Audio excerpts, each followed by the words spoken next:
नमस्कार मित्रांनो, मराठी हृदयस्पर्शी कथा चॅनलमध्ये तुमचं खूप खूप स्वागत आहे. कामिनी भाग 29. कामिनीचे यामागचे सर्व भाग तुम्हाला चॅनलवर पाहायला मिळतील. चॅनलला सबस्क्राईब करून तुम्ही लगेच पाहू शकता. सुधीर घरी गेल्यानंतर फ्रेश व्हायला निघून गेला. कामिनी तो बाहेर येण्याची वाट बघत बसली. सुधीर, किती वेळ लागतोय तुम्हाला? आवरा ना पटकन, कामिनीने बाहेरून आवाज दिला. हो ग बाई, आलोच, सुधीर म्हणाला आणि मग बाहेर आला. त्याने लावलेल्या साबणाच्या सुगंधाने तो रूममध्ये आल्याची चावल तिला लागली. जा आता, किती आवाज देतेस? आंघोळ तरी निवांत करू देत जा, सुधीर म्हणाला. निवांत म्हणजे? इतका वेळ लागत असतो का आंघोळीला? 20 मिनिटांपासून आंघोळ करताय तुम्ही, कामिनी म्हणाली. तू मोजलेस का मिनिटं? सुधीरने विचारलं. नाही, अंदाज लावला, ती म्हणाली. पण सुधीरने मात्र डोक्यावर हात मारून घेतला. धन्य आहेस तू, जा आता फ्रेश हो, सुधीर म्हणाला. हो, कामिनी म्हणाली आणि तिचे कपडे घेऊन बाथरूममध्ये निघून गेली. सुधीरने पण आवरलं आणि तो हॉलमध्ये निघून गेला. हॉलमध्ये गेल्यानंतर तो सोफ्यावर जाऊन बसला. साक्षी त्याच्यासाठी पाणी घेऊन आला. त्याने ते पाणी पिलं. सुधीर, तुम्ही डॉक्टरांकडे गेले होते ना? काय म्हणाली डॉक्टर? साक्षीने विचारलं. आई कुठे आहे? तिला बोलव, मग सांगतो, सुधीर म्हणाला आणि मग साक्षी किचनमध्ये निघून गेली. तिने आईला सुधीरने बोलावल्याचं सांगितलं. तेव्हा आई हॉलमध्ये आली. काय रे सुधीर, काय झालं? आईने विचारलं.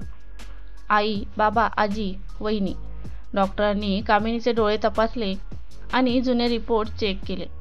त्यावरून असं निष्पन्न झालं की कामिनीला दृष्टी मिळण्याचा काहीही चान्स नाही. तिचं अंधत्व जन्मापासून आहे, त्यामुळे तिला दृष्टी मिळू शकत नाही. जर तिची दृष्टी मोठं झाल्यानंतर गेली असती तर थोडेफार चान्सेस होते, पण दुर्दैवानं आता काहीही चान्स नाही. त्यामुळे कामिनीला सध्या जसं आयुष्य जगते तसंच जगावं लागेल, सुधीर म्हणाला. तसा सगळ्यांचा चेहरा पडला. असू दे सुधीर, आम्हाला काहीच प्रॉब्लेम नाही. फक्त तिला हे जग बघता यावं एवढीच इच्छा होती. पण सायन्स पुढे आपलं थोडी काही चालणार आहे. ती जशी आहे तशीच खूप चांगली आहे. तिची आता फक्त उन्नती व्हावी एवढीच आमची इच्छा आहे, बाबा म्हणाले. हो ना, पण कामिनी बरी आहे ना सुधीर? आईने काळजीनेच विचारलं. हो आई, शी इज ॲब्सोल्युटली फाईन. तिने सत्यता आधीच स्वीकारली होती, सुधीर म्हणाला. हे एक बरं झालं. तू तिला आजपासून अभ्यासात मदत कर, म्हणजे ती चांगल्या मार्कनी पास होईल. आणि तिला काय हवं काय नको हे बघायला आम्ही आहोत, आई म्हणाली. थँक्यू कामिनी, खूप लकी आहे की तुझ्यासारखी जीव लावणारी आई समान सासू तिला मिळाली, सुधीर म्हणाला. आय ॲम ऑल्सो लकी, साक्षी म्हणाली. बरं चला, आता गरमागरम पुलाव आणि कढी बनवते, मग जेवायला बसू. साक्षी, तू तोपर्यंत सुधीर आणि कामिनीसाठी कॉफी बनव, आई म्हणाली. हो आई, साक्षी म्हणाली आणि मग दोघीही किचनमध्ये निघून गेल्या. दुपारी प्रिया आणि मेधा आपापल्या घरी निघून गेल्या आणि दुपारच्या वेळी सचिनचे आई बाबा त्यांच्या मित्रमैत्रिणींसोबत देवदर्शनाला जाण्यासाठी रवाना झाले. पण त्यांचे आवरून देण्यात रेश्माची मात्र धावपळ झाली होती.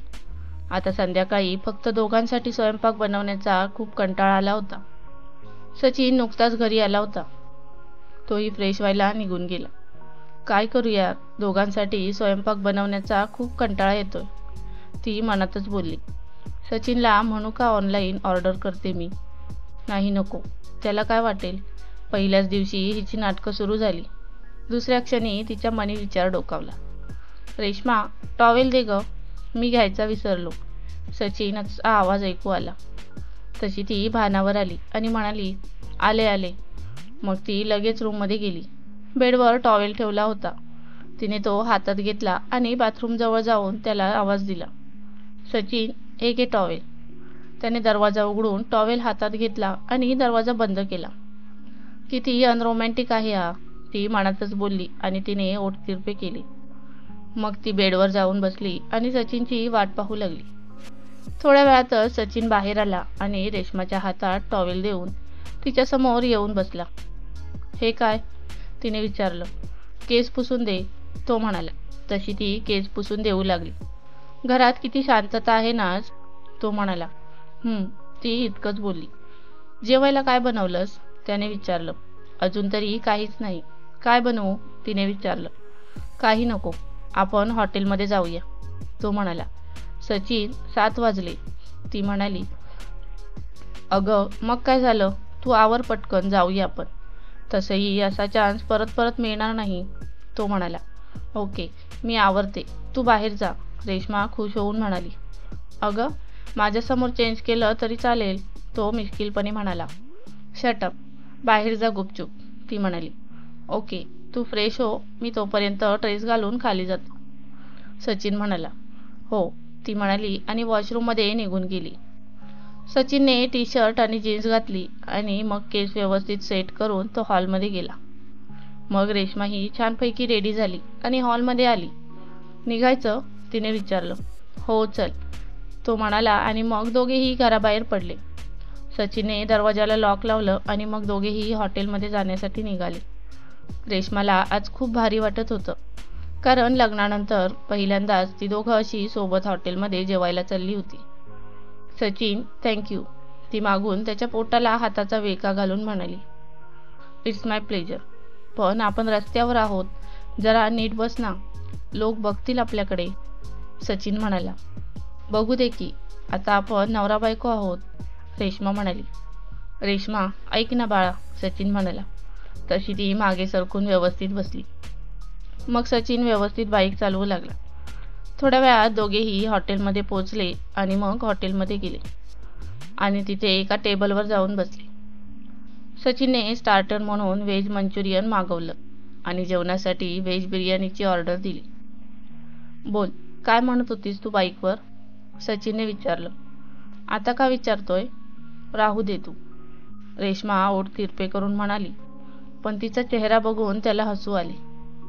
असं म्हणतेय, राहू दे मग, तो मुद्दाम चिडवत म्हणाला. सचिन, तू घरी चल, मग बघते मी तुला, ती रागानेच म्हणाली. हो का, मी काय घाबरतो का तुला, तो म्हणाला. कळेल तुला, ती ओठ तिरपे करून म्हणाली.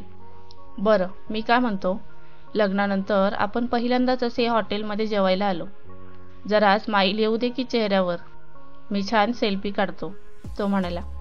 बरं ठीक आहे, काढ photo, I want to keep status, Reshma म्हणाली आणि मग काय सचिनने लगेच 2-3 सेल्फीज घेतले.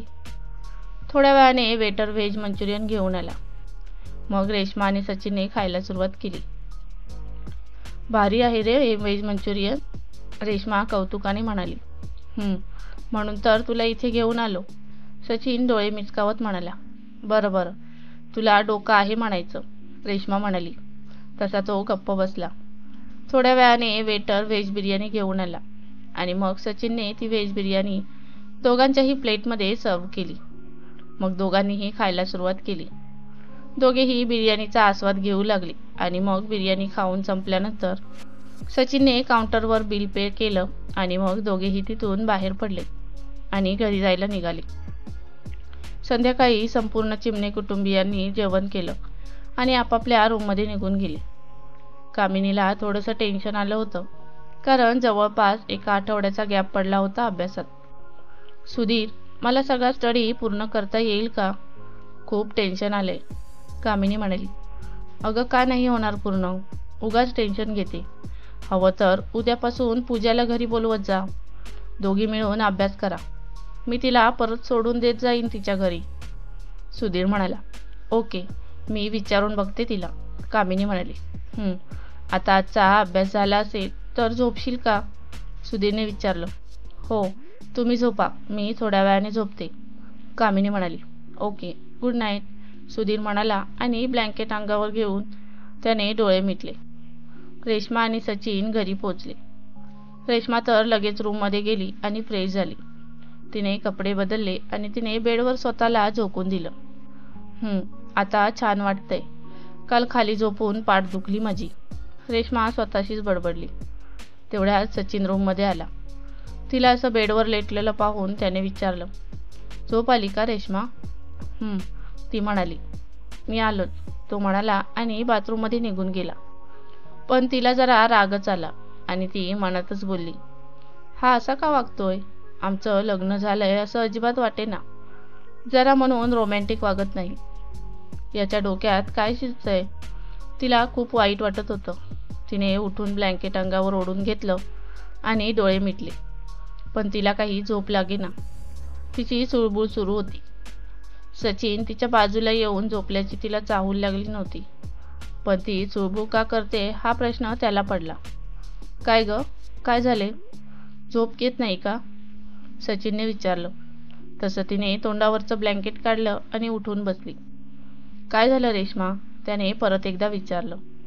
काही नाही, मला सांग, तू असा का वागतोय? रेश्मा म्हणाली. असा म्हणजे कसा? त्याने विचारले. अनरोमॅन्टिक, ती म्हणाली. हे काय नवीन आता? त्याने विचारलं. सचिन, आपलं लग्न झालंय असं मला अजिबात वाटत नाहीये. खूप तुटक तुटक वागतोय तू, ती म्हणाली. अगं, असं काही नाहीये, तू ये बघू इकडे, तो म्हणाला. नको, झोप तू, ती म्हणाली आणि त्याच्याकडे पाठ करून झोपली. तिला त्याचा राग आला होता. रेश्मा, ऐक ना, तो म्हणाला. झोप सचिन, ती म्हणाली. असं कसं? रागावलीस का लगेच? सॉरी ना, तो म्हणाला आणि त्याने तिच्या पाठीवरचे केस अलगद बाजूला सारले, पण त्याच्या बोटांच्या स्पर्शाने ती सहारली. झोपू दे ना यार सचिन, ती म्हणाली आणि लगेच तिने तिचा चेहरा त्याच्याकडे वळवला. खूप रागात दिसत होती ती. ओ माय फायर क्रॅकर, आज माझं काही खरं दिसत नाही, तो म्हणाला. गप्प बस, खूप राग येतोय मला तुझा, ती ओठ तिरपे करत म्हणाली. आय नो, पण तुझी एक इच्छा पूर्ण केल्याशिवाय मी माझी मर्यादा ओलांडणार नाही, तो म्हणाला. कोणती इच्छा? तिने विचारलं. ड्रिंक करण्याची, तो म्हणाला. अरे देवा, मी मस्करी केली होती, ती पण सिरियसली घेतली तू? वेडा आहेस का जरा? आपल्या घरात कुणीच ड्रिंक करत नाही, मग मी का करेन? रेश्मा म्हणाली. का नाही करू शकत? तुला ट्राय करायचं होतं ना, मग कर की बिंदास, तो म्हणाला. अजिबात नाही, काहीतरीच बरळू नको आणि काही गरज नाही माझ्यापासून दूर राहण्याची, ती म्हणाली आणि त्याच्याजवळ सरकली. नक्की ना, त्याने विचारलं. येस, ती म्हणाली आणि तिने त्याच्या कपाळावर ओठ टेकवले. सचिन, तू खरंच किती भारी आहेस रे. अगदी निस्वार्थपणे माझ्यावर प्रेम करतो, नेहमीच माझ्या पाठीशी कायम उभा असतो आणि आताही तू माझी इच्छा पूर्ण करायची म्हणून स्वतःवर कंट्रोल ठेवायला बघतोय. अजून किती प्रेम करशील माझ्यावर? ती त्याच्या डोळ्यात बघत म्हणाली. आयुष्यभर प्रेम करत राहीन, फक्त तू माझी साथ सोडू नको, तो म्हणाला. I will never leave you hand, ती म्हणाली. आज सकाळी गडबडीत स्वीट घ्यायचं राहून गेलं. Can I take it now, त्याने मिश्किलपणे विचारलं. तसं तिने लाजून चेहरा दुसरीकडे वळवला, पण तो काही तिला आज सोडणार नव्हता, कारण परमिशन मिळाली होती. त्याने तिचा चेहरा स्वतःकडे वळवला आणि हलकेच तिच्या ओठांना बंदिस्त केले आणि तीही त्याला प्रतिसाद देऊ लागली. हळूहळू त्याचे हात तिच्या सर्वांगावर फिरू लागले आणि ती बेधुंद होऊ लागली. अगदी काही क्षणांतच त्याचं प्रेम बहरून आलं आणि प्रणयाची परमोच्च सीमा गाठून ते एकमेकांच्या मिठीत विसावले. आजपासून त्यांच्या वैवाहिक जीवनाला खऱ्या अर्थाने सुरुवात झाली. जवळपास एक आठवडा उलटला. आज कामिनीचा परीक्षेचा निकाल होता. सुधीर तर तिचा रिझल्ट बघण्यासाठी आतुर होता, पण कामिनीला मात्र थोडीशी भीती वाटत होती. सुधीरने कामिनी फ्रेश झाल्यानंतर तिला छानपैकी वेणी घालून दिली. गेल्या काही दिवसात तो वेणी बांधायला शिकला होता. चला, झाली वेणी घालून, सुधीर म्हणाला. सुधीर, तुम्हाला कंपनीत जायचं असतं, मग तरीही तुम्ही हे नवीन वेणी घालून घ्यायचं का खूळ काढलं? मी माझ्या हाताने वेणी घालू शकते, उगाच टाइमपास करता तुम्ही, कामिनी म्हणाली. अगं, त्यात काय एवढं, मला मजा वाटते वेणी घालून द्यायला, सुधीर म्हणाला. काहीही असतं तुमचं, आता कंगवा द्या माझ्याकडे आणि तुमचं आवरा, कामिनी म्हणाली. हो, तो म्हणाला आणि त्याने तिच्या हातात कंगवा दिला. मग तो कंपनीत जाण्यासाठी रेडी होऊ लागला. कामिनीने कंगवाचे केस डस्टबिनमध्ये टाकले आणि मग वॉशरूममध्ये जाऊन हात धुवून ती रूममध्ये आली. तिने तिची बॅग एका खांद्यावर घेतली आणि एका हातात व्हाईट केन घेऊन ती हॉलमध्ये जायला निघाली. हळूहळू चालत ती नेहमीप्रमाणे हॉलमध्ये जाऊन पोचली आणि मग तिने सोफ्यावर बॅग ठेवली. ती किचनमध्ये निघून गेली. आई, मी काही बनवू का? कामिनीने विचारलं. पोहे बनवतेस का बाळा? मी भिजवले पोहे. तुला मिरच्या किती पाहिजे ते सांग, मी कापते, आई म्हणाली. हो चालेल, कामिनी म्हणाली आणि मग तिने आईला किती मिरच्या कापायच्या हे सांगितलं. आई मिरची कापू लागली आणि कामिनीने गॅसवर कढई ठेवून त्यात तेल टाकले. तेल गरम झाल्यावर अंदाजे जिरा आणि मोहरी त्यात टाकलं. ते झाल्यानंतर तेलात कांदे सोडले. मग आईने तिच्याकडे मिरच्या दिल्या. त्याही तिने त्यात टाकल्या आणि अंदाजे ती चमचा फिरवू लागली. आई तिच्याकडे कुतूहलाने पाहत होती. तिला दिसत नसून पण सगळं कसं व्यवस्थित करत होती ती. कामिनी, पोहे टाकले की मी खालवर करते, आई म्हणाली. ओके आई, कामिनी म्हणाली. कांदा आणि मिरची शिजत आल्यावर कामिनीने त्यात थोडेसे शेंगदाणे घातले आणि हळद आणि मीठ टाकले. नंतर आईने त्यात पोहे टाकले आणि कामिनीच्या हातातला चमचा घेऊन तिने पोहे आणि फोडणीचे मिश्रण एकजीव केलं. कामिनी, तू बाहेर जाऊन बस, मी पोहे घेऊन येते, आई म्हणाली. हो आई, कामिनी म्हणाली आणि तिने बेसिनमध्ये हात धुतले. मग ती तिची व्हाईट केन घेऊन बाहेर हॉलमध्ये गेली. हॉलमध्ये गेल्यानंतर ती डायनिंग टेबलवर जाऊन बसली. बाकी सगळे पण डायनिंग टेबलवर येऊन बसले. आई सगळ्यांसाठी पोह्यांची प्लेट घेऊन आली. साक्षी आणि चैतन्य अजून बाहेर आले नव्हते. कामिनी, खायला सुरुवात कर, आज रिझल्ट आहे तुझा, तर लवकर जावं लागेल, सुधीर म्हणाला. हो, तुम्ही सगळे पण खा, कामिनी म्हणाली आणि मग तिने पोहे चमच्यात घेऊन तोंडात टाकले. बाकीच्यांनीही पोहे खायला सुरुवात केली. अरे वा, आज पोहे छान झालेत, बाबा कौतुकाने म्हणाले. अहो, आज पोहे कामिनीने बनवले, आईने सांगितलं. अरे वा, छान जमले की, दिसत नसून पण इतके टेस्टी पोहे बनवले तू, कमाल आहे, बाबा म्हणाले. विषय आहे का, शेवटी बायको कोणाची आहे, सुधीर हुशारकी मारत म्हणाला. काहीही काय सुधीर, बायको जरी तुमची असली तरी तुमच्यापेक्षा छान बनवते मी पोहे. सगळ्यांना आठवतंय ना तुम्ही पोहे कसे बनवले होते, कामिनी चिडवत म्हणाली. तसे सगळे हसू लागले. सगळ्यांना सुधीरने बनवलेले खारट पोहे आठवले. सुधीरने रागाने सर्वांकडे पाहिलं. ओ हॅलो, मी शिकलो बरं का नंतर बनवायला, सुधीर नाक मुरडून म्हणाला. आय नो, पण किती दिवस झाले सुधीर, तुम्ही किचनमध्ये गेलेच नाही, कामिनी म्हणाली. गेला नाही तर तेच बरं, नाहीतर आपले खाण्यापिण्याचे वांदे झाले असते, बाबा चिडवत म्हणाले. बाबांचं बोलणं ऐकून कामिनी हसायला लागली. सुधीर म्हणाला, आता हसून घे तू, संध्याकाळी बघतो तुझ्याकडे. ओय, माझ्या सुनेला अजिबात त्रास द्यायचा नाही, सांगून ठेवतोय, नाहीतर माझ्या इतकं वाईट कुणी नसेल, बाबा म्हणाले. तुम्हाला कोण घाबरतंय, सुधीर नाक मुरडून म्हणाला. वेळ आली की बघू ना, बाबा म्हणाले. तसा तो शांत बसला आणि गुपचूप पोहे खाऊ लागला. कामिनी आणि सुधीरने पोहे खाऊन संपवले.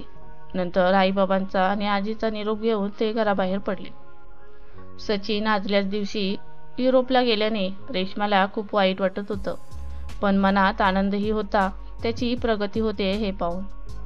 तिने आईबाबांसोबत सकाळी नाश्ता केला आणि आंघोळीला निघून गेली. आईला तिच्या चेहऱ्यावरचं दुःख स्पष्ट दिसत होतं. तिलाही खूप वाईट वाटलं. अहो, रेश्माचा चेहरा किती कोमेजून गेला एका दिवसातच. सचिनने तिला सोबत न्यायला हवं होतं, आई काळजीनेच म्हणाली. अगं हो, मला कळतंय, पण कंपनीकडून परवानगी नव्हती ना, त्याला तो तरी काय करणार, बाबा म्हणाले. तेही आहेत. अहो, पण तिला 6 महिने किती बोर होईल, आपण आहोत म्हणा, पण शेवटी काहीही झाले तरी तिच्या वयाचं कोणीतरी शेअर करायला पाहिजे असेल ना तिला, सोबत विरंगुळा म्हणून, आई म्हणाली. नक्की काय म्हणायचं आहे तुला, बाबांनी विचारलं. तिला एखादा जॉब करू द्यावा, म्हणजे कसं तिचं मन रमेल आणि तिला काम करायला आवडेल, मैत्रिणीही मिळतील तिथे, घरी बसून बोर होईल बिचारी. सांगू का मी तिला तसं, आई म्हणाली. चालेल की, आज छान डोकं वापरलं तू, I am proud of you, बाबा म्हणाले. अहो, परत टोमणा मारलात, आई ओठतिरपे करून म्हणाली. तसे बाबा हसायला लागले. आई काही वाद न घालता तिथून उठून निघून गेली. कामिनी कॉलेजमध्ये गेली तशा पूजा आणि अमृता पळत पळतच तिच्याकडे गेल्या आणि पूजा तर थेट कामिनीच्या गळ्यातच जाऊन पडली आणि आनंदून म्हणाली. कॉंग्रॅच्युलेशन्स कामिनी, कशाबद्दल आणि काय ग? घाबरले ना मी, असं डायरेक्ट गळ्यात येऊन पडतं. कामिनी म्हणाली. सॉरी. पूजा म्हणाली आणि ती थोडीशी दूर झाली. कॉंग्रॅच्युलेशन्स कामिनी, अमृता म्हणाली. थँक्यू, पण तुम्ही कशाबद्दल माझं अभिनंदन करताय? कामिनीने विचारलं. कामिनी, तू आपल्या क्लासमधून दुसरी आली आहे. पूजा म्हणाली. काय? का मस्करी करते पूजा? हे कसं शक्य आहे? कामिनी गोंधळून म्हणाली. अगं खरंच सांगते, you are second from our class. सगळे सर आणि मॅम तुझं कौतुक करतायत. I am very happy for you dear. Pooja उत्साहाने म्हणाली. माझा तर विश्वासच बसत नाहीये ग. कामिनी गोंधळून म्हणाली. अगं खरं सांगतेय, तू कोणाला पण विचार. पूजा म्हणाली. ओके, तुमचा दोघींचा काय रिझल्ट आलाय? कामिनीने विचारलं. छान मार्क्स आले, पण तुझ्यापेक्षा कमी आले. पूजा म्हणाली. इट्स ओके, नेक्स्ट टाइम चांगला अभ्यास करा. Congratulations both of you. Kamini म्हणाली. थँक्यू. पूजा आणि अमृता सोबतच म्हणाल्या. नंतर तिघी पण क्लासरूममध्ये जाण्यासाठी निघाल्या. सुधीरने कंपनीत गेल्यानंतर एक मीटिंग अटेंड केली आणि नंतर केबिनमध्ये बसून तो फाईल चेक करत होता. तेवढ्यात त्याच्या फोनची रिंग वाजली. सूरजचा फोन होता. त्याने लगेच उचलला. हॅलो, सुधीर म्हणाला. बोल Suraj. Hello bro, where are you? I am in company. Okay, can we speak for some time? की नंतर फोन करू? सुधीर बोल की. काय म्हणतोस? सुधीर, मी कामिनी वहिनी जे गाणं म्हणणार आहे त्याचं कॉन्ट्रॅक्ट पेपर्स बनवून घेतले. त्यावर कामिनी वहिनीची सही घ्यायची होती. कधी येऊ तुम्हाला भेटायला? सुधीर म्हणाला. रविवारी शनिवारपर्यंत कॉलेज असतं तिचं. ओके, पण ती नक्की असेल ना त्या दिवशी? हो, तू ये घरी. ठीक आहे, चालेल, येतो मी. हो, नक्की ये. चल bye. I will call you later. Bye, Sudhir म्हणाला. बोलून झाल्यानंतर दोघांनीही फोन ठेवला. सुधीरला मात्र फार आनंद झाला, कारण ती रविवारी कॉन्ट्रॅक्ट पेपरवर सही करणार होती. ते दोघे ज्या दिवसाची वाट पाहत होते तो दिवस जवळ येत होता. आता कधी एकदा रविवार येतो असं सुधीरला झालं.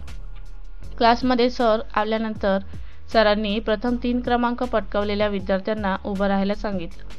तसे तिघेही उभे राहिले आणि मग तिघांसाठी सगळ्यांनी कौतुकाने टाळ्या वाजवल्या. So students, you have already congratulated your classmates.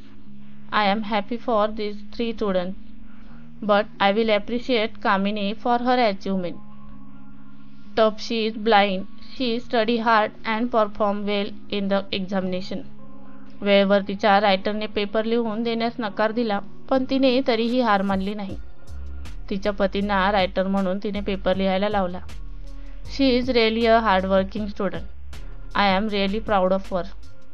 Sir म्हणाले. तशा सगळ्यांनी टाळ्या वाजवल्या. थँक्यू सर, पण या यशाचं श्रेय फक्त माझं नाही, तुमच्या सर्व शिक्षकांचं आणि माझ्या घरच्यांचं आहे. कामिनी म्हणाली. Yes, you are right. You may sit now. आता आपण लेक्चरला सुरुवात करू. सर म्हणाले. तशी ती बेंचवर बसली आणि मग सरांनी लेक्चर घ्यायला सुरुवात केली. कॉलेज सुटण्याच्या वेळी सुधीर कॉलेजच्या बाहेर येऊन थांबला आणि कामिनीची येण्याची वाट पाहू लागला. काय लागला असेल कामिनीचा रिझल्ट? तिने उत्तरं सांगितली त्याचप्रमाणे मी पेपर सोडवला होता. बघू आता काय होतंय, तो मनातच बोलला आणि कारमधून खाली उतरला आणि कारचं डोअर बंद करून तो कारला टेकून कामिनीची वाट बघत उभा राहिला. थोड्या वेळाने त्याला कामिनी, पूजा आणि अमृतासोबत येताना दिसली. तशी त्याच्या चेहऱ्यावर स्माईल आली. कामिनी, या जिजू आलेत पण. मी तर चालली त्यांना रिझल्ट सांगायला. पूजा उत्साहाने म्हणाली आणि पळत पळतच सुधीरकडे गेली. ही पूजा पण ना, हिला जरा म्हणून दम नसतो, कामिनी मनातच बोलली. पूजा सुधीर समोर जाऊन उभी राहिली आणि म्हणाली. हाय जिजू. हाय, सुधीर म्हणाला. कॉंग्रॅच्युलेशन्स जिजू. कामिनी क्लासरूममध्ये द्वितीय आली आहे. पूजा त्याच्या पुढे हात करत म्हणाली. सिरियसली, खरं सांगते का तू? सुधीरने एक्साइट होत विचारलं. हो जिजू, खरंच सांगते. Many many congratulations to you. Pooja म्हणाली. थँक्यू सो मच, सुधीर म्हणाला आणि त्याने हात मिळवणी केली. तेवढ्यात कामिनी आणि अमृता तिथे आल्या. कॉंग्रॅच्युलेशन्स जिजू. अमृता म्हणाली. थँक्यू, सुधीर म्हणाला. जिजू, आम्हाला पार्टी पाहिजे, पूजा म्हणाली. अगं काहीही काय, कामिनी म्हणाली. देतो ना party. I am very happy today. माझ्या बायकोने द्वितीय क्रमांक पटकावला आहे, सुधीर म्हणाला. अहो, हे सगळं तुमच्यामुळे शक्य झालं. तुम्ही नसते तर मी नापास झाले असते, कामिनी म्हणाली. पण मेहनत तर तुझी होती ना बायको, सुधीर म्हणाला. ओहो, इतके रोमॅन्टिक आहात तुम्ही जिजू, पूजा चिडवत म्हणाली. पण कदर नाही ना माझ्या बायकोला, सुधीर हुरमसून म्हणाला. काय ग कामिनी, तू पण. बिचारे जिजू आमचे किती त्रास देते त्यांना. आता ते ट्रीट देत आहे आनंदाने तर देऊ दे ना, पूजा म्हणाली. बरं बाई, सॉरी. चला आता, कामिनी म्हणाली आणि मग सगळे कारमध्ये जाऊन बसले. सुधीरने कार स्टार्ट केली आणि मग ते तिथून जायला निघाले. जिजू, बाकी लग्न खूप भारी झालं हां, पूजा म्हणाली. थँक्यू, सुधीर म्हणाला. आणि कामिनीने खूप भारी गाणं म्हटलं होतं, पूजा म्हणाली. हो, खूप छान गाते ती, सुधीर म्हणाला. ते तर आहेच. बाय द वे कामिनी, आज रिझल्टच्या खुशीमध्ये सुधीर जिजूंसाठी गाणं म्हण ना. खूप दिवस झाले गाणंच ऐकलं नाही, पूजा म्हणाली. हो, म्हण ना कामिनी, अमृता म्हणाली. ओके, कामिनी म्हणाली आणि तिने गाणं म्हणायला सुरुवात केली. कामिनीने म्हटलेलं गाणं सुधीरने मंत्रमुग्ध होऊन ऐकलं आणि पूजा आणि अमृताने कौतुकाने टाळ्या वाजवल्या. थोड्या वेळातच सुधीरने एका ठिकाणी गाडी पार्क केली आणि मग चौघेही कारच्या बाहेर आले. सुधीर त्यांना एक प्रसिद्ध डोसा मिळतो त्या ठिकाणी घेऊन गेला. त्या जागेवर 5 माणसं विविध प्रकारचे डोसे बनवत होते आणि त्यांचा खमंग वास रस्त्याच्या मध्यापर्यंत जात होता. तर मुलींनो, आता पटपट सांगा, तुम्हाला कोणता डोसा खायला आवडेल, सुधीर म्हणाला. ओनियन रवा डोसा, अमृता म्हणाली. शेजवान मसाला डोसा, कामिनी म्हणाली. प्लेन डोसा, पूजा म्हणाली.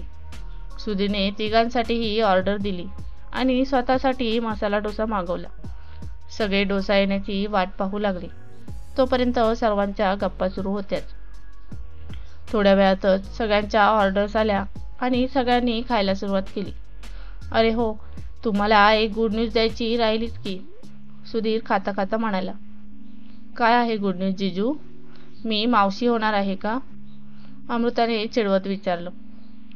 तसा कामिनीने मनातल्या मनात डोक्यावर हात मारून घेतला. नाही ग बाई, इतक्यात कुठे, सुधीर म्हणाला. मग काय आहे गुड न्यूज जिजू, पूजाने विचारलं. रविवारी सिंगर सूरज अवचार घरी येणार आहे, कामिनीचे सिंगिंगच्या कॉन्ट्रॅक्ट पेपरवर सही करून घ्यायला, सुधीर म्हणाला. वाव जिजू, कसली भारी न्यूज दिली तुम्ही. कॉंग्रॅच्युलेशन्स कामिनी, पूजा आनंदून म्हणाली. थँक्यू, कामिनी म्हणाली. खूप भारी वाटत असेल ना कामिनी तुला, पूजा म्हणाली. हो, सकाळपासून खूपच धक्के मिळत आहेत. आनंदाने हार्ट अटॅक येईल मला, कामिनी म्हणाली. कामिनी, गप्प बस. अशा वाईट गोष्टी बोलल्याच पाहिजेत का आनंदाच्या प्रसंगी, सुधीर रागानेच म्हणाला. सॉरी, कामिनी निरागसपणे म्हणाली आणि मग गुपचूप खाऊ लागली. सगळ्यांचं खाऊन झाल्यानंतर सुधीरने दुकानदाराला पैसे दिले आणि मग सगळे कारमध्ये जाऊन बसले. सुधीरने गाडी स्टार्ट केली आणि सगळे घरी जायला निघाले. पण कामिनी आज खूप खुश होती, कारण आज तिच्या आयुष्यातला अजून एका पर्वाला सुरुवात होणार होती. रविवारची ती आतुरतेने वाट पाहू लागली. संध्याकाळी जेवताना सुधीर आईला म्हणाला. आई, रविवारी सूरज घरी येणार आहे. कॉन्ट्रॅक्ट संदर्भात काम आहे त्याचं. अरे येऊ दे की मग, चांगलं आहे. छान पाहुणचार करूया त्याचा, आई म्हणाली.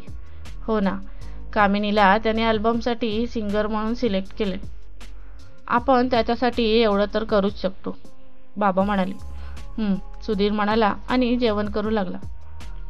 कामिनीला मात्र थोडी भीती वाटत होती.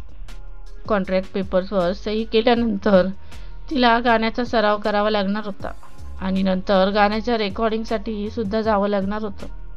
पण मनात ही भीती होती की तिला सगळं जमेल का आणि ती अंध आहे म्हणून लोक तिच्यावर हसतील का. कामिनी, पोळी घे ना बेटा, आई म्हणाली. नको आई, झालं माझं, कामिनी म्हणाली. अगं असं कसं झालं? उलट आज तर तू 2 पोळ्या जास्त खायला हव्या, तू कॉलेजमध्ये दुसरी आली आहेस, आई म्हणाली. आई, अहो खरंच झालंय. आम्ही येताना डोसे खाल्ले होते, त्यामुळे जास्त भूक नाही, कामिनी म्हणाली. ओ, असं आहे तर, चैतन्य म्हणाला. हो दादा, पूजा आणि अमृताला सूरजने ट्रीट दिली, कामिनी म्हणाली. And what about family members, चैतन्याने विचारलं.